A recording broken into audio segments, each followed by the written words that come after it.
morning children. Till now you learned about the structure of brain, functions, spinal cord and its functions. Today we are going to learn about the peripheral nervous system.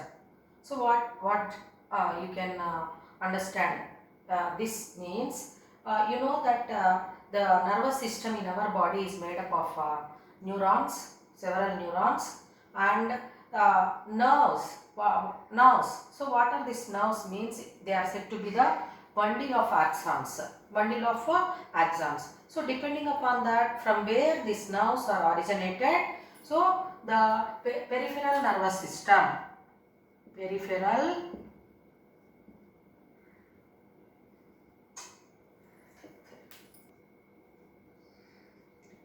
nervous system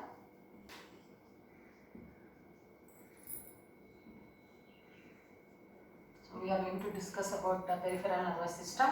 So peripheral nervous system includes the nerves which are originated from brain and spinal cord. Okay. So as structure we learned brain and spinal cord separately. Now peripheral nervous system, it is going to make you to understand about the nerves which are originated from brain as well as a spinal cord. So now peripheral nervous system, how many types according to the origination of nerves means, that is nerves originating from brain,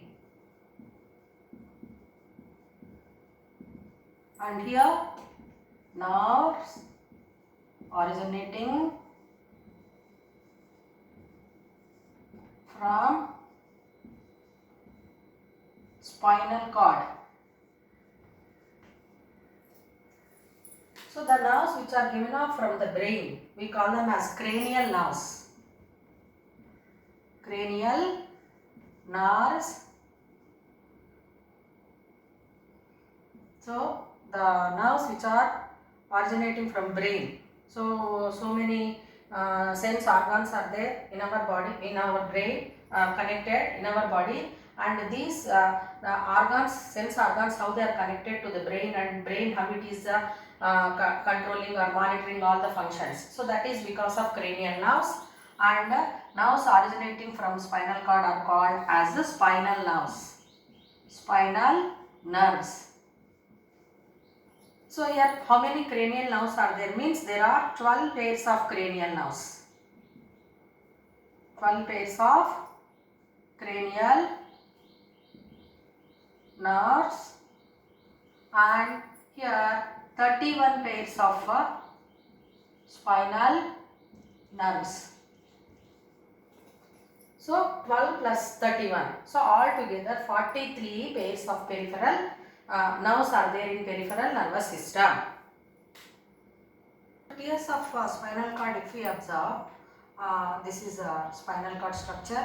So it is butterfly-like and dorsal horn, and these are ventral horns.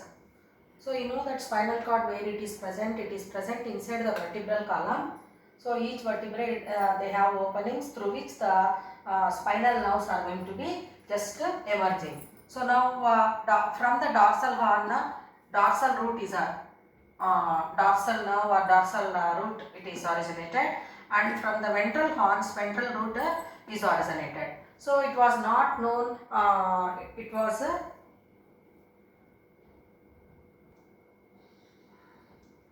Bell in Scotland and Francois Mackendale.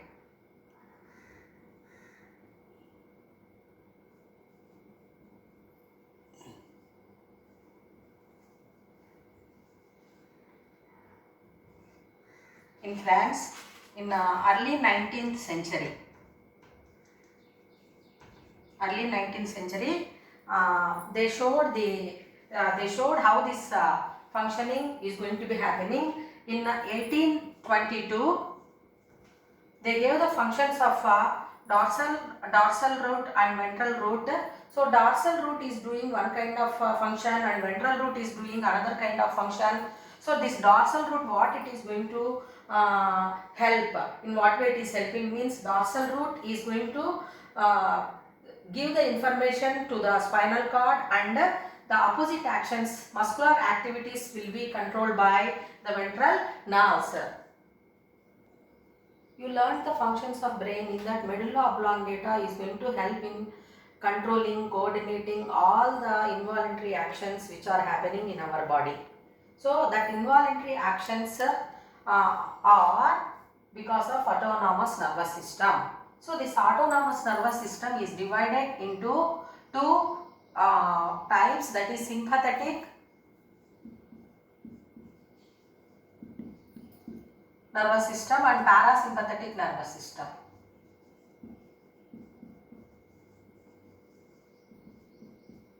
So it is divided into two types, sympathetic and parasympathetic nervous system, where for example if you take a heartbeat, so heartbeat, we know that how many times the heart is going to beat, all that we know. So that heartbeat contractions, relaxations, whatever are happening, so they are monitored. So that is because of autonomous nervous system. And when we see the bright object, when we go outside, the adjustment of light by the pupil, it is happening. So dilates and constricts. So that process, and increasing the pancreas activity, decreasing the pancreas activity, then urinary bladder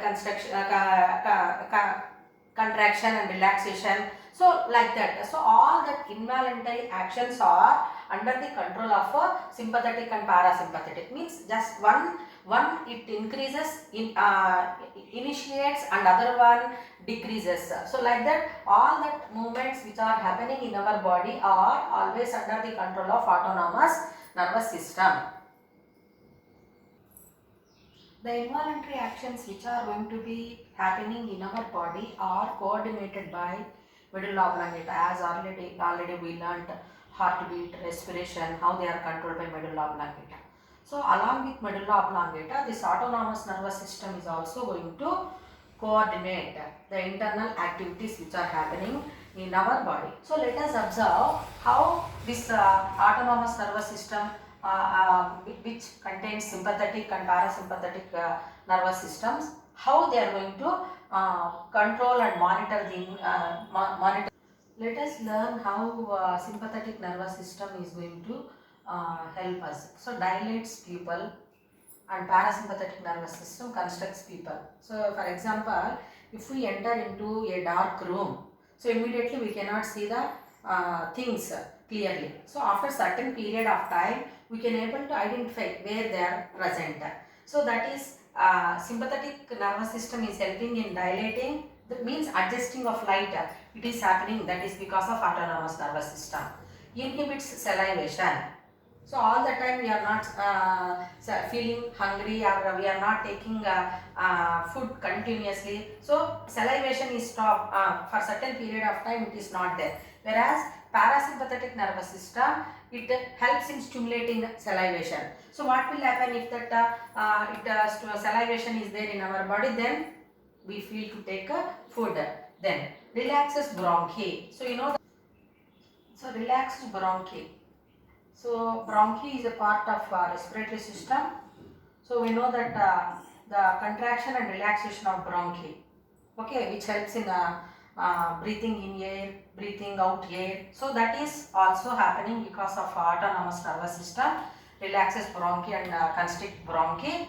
So when it constricts only the air from the lungs, it is entering into the blood vessels. Then accelerates heartbeat. So you know that heart is normally it is beating 70 to 80 times, but the rate of heartbeat increases in certain emotional feelings, like so, or when we are doing studious exercises at that time. So that is sympathetic nervous system. Or after a certain period of time, it comes to the normal level, that is because of parasympathetic nervous system. Inhibits heartbeat, like that. Increases blood pressure. So we know that blood pressure, why it is increased. So normal blood pressure 120/80 we know. So continuously that will be coming to the normal, that is because of again sympathetic and parasympathetic nervous system. So increases pancreas activity. So you know that pancreas secretes insulin hormone, and here stimulates pancreas activity. Parasympathetic nervous system stimulates pancreas activity. Insulin hormone, it is more produced. Here it is decreased. Then decrease the secretions of digestive system. So digestive system you learnt in first lesson. So it helps in digesting the food material. So different enzymes are produced, so that the enzyme activity is decreased by sympathetic nervous system, whereas increases secretions of digestive system by parasympathetic nervous system. Then relaxes urinary bladder, contract urinary bladder. So because of that only what is happening, we feel to go for urination, that is happening. Then inhibits sex structures, genital organs, stimulates genital organs. So these are all under the control of autonomous nervous system, formed by the chain of ganglia on either side of the vertebral column and associated nerves. Parasympathetic nervous system is formed by the nerves arising from ganglia of brain and posterior part of the spinal cord. This autonomous nervous system is also a part of peripheral nervous system. So you know that peripheral nervous system means the nerves which are originating from brain and spinal cord. So now 12 pairs of cranial nerves and 31 pairs of spinal nerves.